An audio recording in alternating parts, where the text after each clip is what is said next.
Most neighborhoods have their quirks. Some have noisy teens, others deal with feuding neighbors, and a few unlucky ones have a Karen running the HOA like it's her personal kingdom. Mine. I lived at the end of a quiet cul-de-sac that backed up to a stream, accessible only by a small wooden bridge I built myself years ago. It wasn't fancy, just sturdy enough for my pickup and the occasional delivery van. But it was mine, on my property, paid for by me, and maintained by me. 4 years, nothing odd ever happened around it. The bridge stood strong, a simple little structure connecting my driveway to the winding road outside. But then our HOA got a new president, and everything that had been peaceful suddenly turned into a battlefield. Her name was Karen, no joke, and she had the uncanny ability to turn a non-issue into a crisis with the efficiency of a military general. I didn't know it yet, but that bridge was about to become the center of her newest crusade. The first time I noticed a cement truck rolling over my bridge, I thought it had to be a mistake. A massive orange and gray mixer rumbled past my kitchen window, shaking the whole house as it crossed the boards. I ran outside just in time to see it lurch off my property and onto the HOA-maintained road. My bridge groaned under its weight, but miraculously, nothing broke. I flagged the driver down, asking him why he'd taken that route, but he just shrugged and pointed toward the next street over. GPS told me this was the fastest shortcut, he said before driving off. I chalked it up to bad luck and figured it wouldn't happen again. But I should have known better. Cement trucks aren't exactly common in our neighborhood, unless someone is building something without permission. And the only person who'd dare that was Karen. 3 days later, I saw the second truck. This one was even bigger, the type they use for major construction pours. It barreled across my bridge like it owned the place. When I stepped outside to stop it, I saw a stack of newly delivered pavers on Karen's driveway. She waved at me with that smug smile, the kind that often comes right before a violation notice shows up in your mailbox. Something in my gut twisted. She wasn't just ignoring property boundaries. She was using my private bridge as her personal industrial highway. I marched over to her house after the second truck left and asked her what was going on. Karen didn't even pretend to hide her attitude. The HOA has authority over all communal pathways, she said, gesturing at my bridge like she owned it. And your little wooden thing counts as one. My jaw nearly hit the ground. Not only was she wrong, she said it with absolute confidence, as if daring me to challenge her. By the end of the week, 3 more heavy trucks had crossed my bridge. My boards were cracking, nails were lifting, and one corner sagged dangerously low. I could literally hear the structure complaining every time something crossed it. I called the HOA to file a formal complaint, but guess who answered the phone? Karen herself. "I'll make a note of your concerns," she said in that overly sweet tone. But I knew she wouldn't. I knew she was enjoying this. She'd found a loophole. Well, what she thought was a loophole, and she planned to exploit it until my bridge collapsed under the weight of her construction project. The worst part was the absolute arrogance she carried while doing it, like the rules bent around her. But what she didn't know was that I'm not the kind of guy who lets someone walk all over me, or drive a cement truck over me, in this case. The final straw came when I walked outside one morning and found a fresh crack running across the support beam under the bridge. If one more heavy truck crossed it, the whole thing could give out, and I'd be stuck paying thousands to rebuild something that should have never been used in the first place. That's when I realized Karen wasn't going to stop. She believed the HOA shielded her from consequences, and she was treating my property like it was part of her construction site. I stood there staring at the crack, feeling the anger settle into something sharper, calm, calculating, cold. If she wanted to play games, fine. But I was about to introduce her to a rule Karen never followed: actions have consequences. And this time, her cement trucks were rolling straight into a trap she'd never see coming. What Karen didn't know was that the bridge she kept abusing had a little secret, and once I discovered it, I realized I could use it to turn the entire situation against her. Most people think property damage happens all at once: a crash, a snap, a dramatic fall. But with my little wooden bridge, the destruction was slow and agonizing. Every day I checked it, and every day it looked worse. The once solid planks were splintering, the bolts loosening, and the beams groaning under the stress of trucks that never should have touched it. I knew exactly who was responsible, and that only made every crack feel personal. Karen's construction project was growing bigger by the day. Pavers turned into pallets of tile, pallets turned into stacks of lumber, and eventually a full contractor crew began showing up. I wasn't just annoyed, I was genuinely terrified the next truck would send the entire structure collapsing into the creek below. And yet I knew Karen wouldn't stop just because I asked nicely. She'd already proven that. The real turning point came one morning when I stepped outside to inspect the underside of the bridge and found a tire tread mark carved into the wood. A deep, fresh indentation, one that matched the pattern of the cement trucks I'd seen rumbling through earlier that week. That wasn't just wear and tear anymore. That was damage. My property. Caused by someone who knew exactly what she was doing and couldn't care less. I snapped photos from every angle, documenting every crack, every bolt that had pulled too far, every sagging inch. I didn't know exactly where this evidence would lead yet, but I did know I needed it. With someone like Karen, everything needed proof, dates, times, photos, even audio recordings if possible. Because people like her didn't fold under confrontation, they folded under pressure and documentation. Later that afternoon, I caught the construction foreman standing near the road with his clipboard. A burly guy with a sunburned neck and a no-nonsense face. He didn't look like the type to pick sides. So I calmly walked up to him and asked why his trucks kept using my bridge. He blinked at me like I'd said something ridiculous. "Ma'am, the HOA president said this was the approved route for material delivery," he said. Approved route? My bridge wasn't even on the HOA's map. I explained, politely at first, that the bridge was private property and couldn't support the weight of their vehicles. The foreman pulled out his paperwork, flipping through permissions Karen had signed off on. "She said the community easement covers your bridge," he told me. The lie was so bold I almost laughed. There was no easement. There was no community claim. But there was a Karen who believed she could rewrite reality with a signature and a smug smile. That night, I dug through every piece of documentation I had from when I bought the house. Survey maps, property lines, legal boundaries, everything.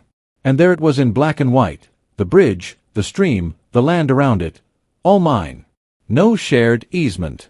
No HOA jurisdiction. No legal loophole Karen could hide behind. If anything, she was the one violating a dozen property and liability laws by sending commercial vehicles across it. The more I read, the angrier I got, and the more determined I became. She wasn't just bending the rules, she was breaking them outright. And not in a small way, either. If that bridge collapsed under one of those trucks, the HOA would be on the hook for the damages, the contractor could sue, and Karen would be standing in the middle of a legal hurricane of her own making. But here's the thing about people like her, they don't stop until forced. Warnings don't work. Logic doesn't work. Even evidence barely dents the armor of entitlement. I needed something that would force her hand, something so undeniable that even Karen couldn't spin it into a win. And as I stood on the bridge that evening, the boards creaking beneath my feet, I realized the structure had one unusual feature, something I'd never thought twice about before. It wasn't built to code for heavy vehicles, sure. But it was built with a support mechanism that flexed under load. A mechanism that, if triggered correctly, could flip the script entirely. Not in a dangerous way, no one would get hurt, but in a way that would expose everything she'd been doing behind the scenes. That's when the idea hit me. A way to set a trap, not malicious, not destructive, but revealing. Something that would catch the next cement truck in the act without actually damaging it, and without letting Karen wiggle out of accountability. My plan wasn't just taking shape, it was beginning to sharpen. And the best part? Once it was set, all I had to do was wait for her arrogance to do the rest. Karen thought she could rewrite property rules, but she never expected the bridge she abused to be the very thing that exposed her. And when the trap triggered, the entire neighborhood heard it. I spent the next 2 days quietly preparing, working under the bridge with tools, ropes, and a plan that had settled into my mind with eerie clarity. The thing most people didn't know about the bridge, because why would they, was that it had a built-in weight flex system. Years ago, when I built it, I added a hinged support plank underneath to make maintenance easier. It wasn't meant to hold massive loads, it was simply designed so I could lower the plank to clean the underside without crawling in the mud. But that hinge gave me an idea. If a heavy truck crossed the bridge, the plank would dip dramatically, creating a loud, unmistakable bang as it snapped into its lowest position. Not breaking the bridge. Not harming the truck. Just creating enough noise and physical reaction to send a clear message. This load is way too heavy. And I could amplify that message. So I rigged the support beam with a thick, high-tension indicator strap, bright red, industrial strength. It wouldn't hold any weight. It wasn't structural. But the moment the bridge flexed past a certain point, the strap would tear with a sharp, violent rip. Not dangerous, but loud enough to be heard across half the cul-de-sac. Anyone watching would instantly know something wasn't right. I even set up a motion-activated camera angled at the underside of the bridge, catching both the flex and the strap snapping. I wasn't going to play any more guessing games. When the next cement truck rolled through, I'd have proof of overloading, negligence, and property misuse, all tied neatly to the HOA president who had approved a route she didn't own. The morning the trap was finally ready, the air felt heavier, charged. I stood at my kitchen window sipping coffee, watching the street like a hawk. Contractors were already arriving at Karen's place, unloading tools and stacking supplies. I saw her strutting around with her clipboard, barking orders like she was running a military base, not renovating a patio. I almost laughed when she kept glancing down the road toward my bridge, as if expecting something. Maybe she suspected I was planning to resist. Maybe she just wanted to make sure her next load got delivered on time. Either way, she was watching. And I was ready. Around 10:15 a.m., I heard the familiar low growl of a diesel engine. The rumble vibrated through the kitchen floor before I even turned around. I stepped outside just as the truck, a massive cement mixer loaded to the brim, rounded the corner. The driver slowed when he saw me standing on my property line, arms crossed, but he didn't stop. Why would he? Karen had told him this was an approved route. He rolled forward, wheels inching toward the first board of the bridge. That's when I noticed Karen herself standing at the end of her driveway, watching the scene like it was part of her daily entertainment. She actually smirked. That smug, self-satisfied look ignited something in me, but I forced myself to stay calm. This wasn't a confrontation. This was documentation. The moment the truck's front wheels hit the midpoint of the bridge, everything happened fast. First, the boards bent, more than they ever had before. Then came the groan of the hinge shifting into its deepest flex. And then, with a crack loud enough to echo across the neighborhood, the indicator strap snapped in half. The sound was so sharp it startled the driver. He slammed on the brakes. The truck lurched, the mixer sloshed, and the entire vehicle rocked violently from the sudden stop. The driver yelled something inside his cab, scrambling to get control. Karen gasped from across the street. The noise was impossible to ignore. Doors swung open up and down the block as neighbors peeked out to see what had happened. I walked calmly toward the bridge, camera still recording from multiple angles. The driver stepped out, bewildered. "What the hell was that?" he asked. I pointed to the red strap dangling uselessly. "That was the bridge telling you you're over the safe limit," I said flatly. "This structure isn't rated for loads anywhere near your truck's weight." He stared at the sagging support beam, suddenly understanding the seriousness. "Ma'am, I was told this road was cleared." I didn't answer. Instead, I pulled out my folder of property documents, flipping to the page that showed the exact boundary lines. I let the silence do the talking. The driver's face fell. Behind him, Karen's voice cut through the air, shrill and panicked. "Keep going. It's fine. It's a community pathway." But this time, nobody listened. Not the driver. Not the neighbors. Not even the foreman, who came jogging down the street after hearing the noise. He took one look at the drooping plank, the snapped strap, and the weight-bearing sag, and his expression darkened. "Lady," he said to Karen, "this bridge isn't rated for half the trucks we've been sending." "You told me it was." Karen froze, lips pressed into a thin, furious line. For the first time since her presidency began, I saw her mask slip. The trap had sprung, and not just on the truck. It popped the bubble of control Karen thought she held over the entire neighborhood. Karen wasn't done. The moment she realized the trap exposed her, she launched a counterattack, one that involved threats, fake violations, and a desperate attempt to cover her tracks. But she didn't know I had something even more powerful ready for her. The moment the foreman confronted her, Karen's face twisted into something between panic and fury. For a split second, she looked like a queen whose crown had been knocked off in front of the entire kingdom. And everyone was watching. Neighbors were standing on porches, phones half raised, eyes wide. The truck driver refused to move another inch until he got confirmation in writing that he wouldn't be liable for damage. The foreman glared at Karen like she'd deliberately misled him, which she had, and she knew it. She scrambled to regain control, waving her clipboard like a weapon. "This is being blown way out of proportion," she yelled. "The HOA board approved this route, and—" I cut her off with a calm, steady voice. "Show us the document. The one that says the HOA owns my bridge." She froze. Because there was no document.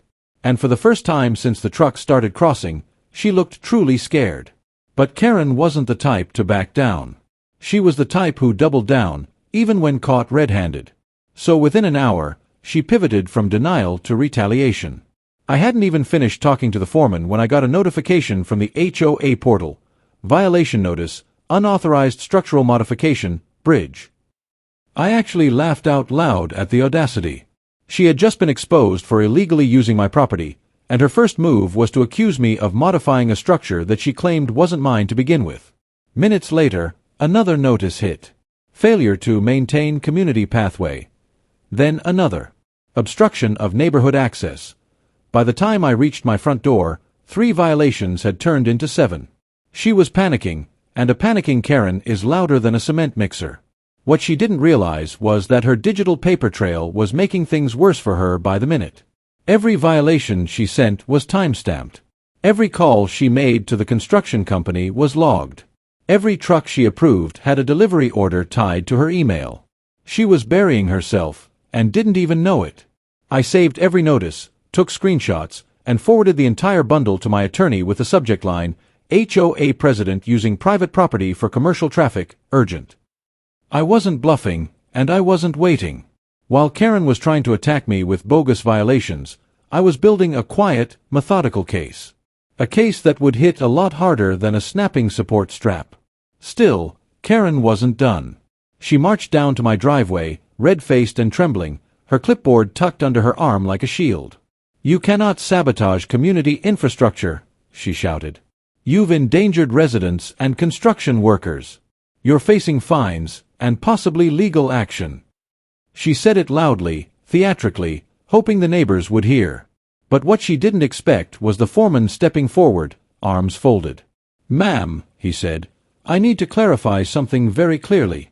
That bridge is not community property. It's on his land. You told us otherwise.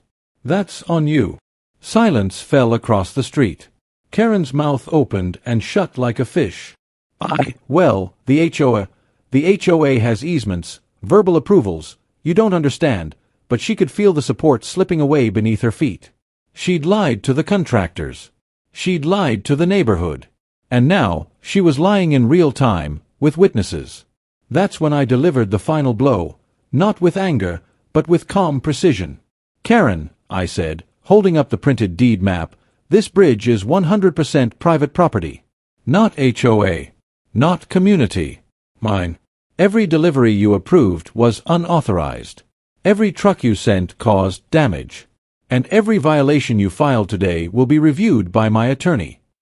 Her eyes flicked across the lines on the page, but she didn't really see them. She saw her authority unraveling. She saw the neighbors whispering. She saw the foreman glaring. She saw the truck driver refusing to move. She saw the mess she created, on full display. She stormed away with a shaky, "This isn't over."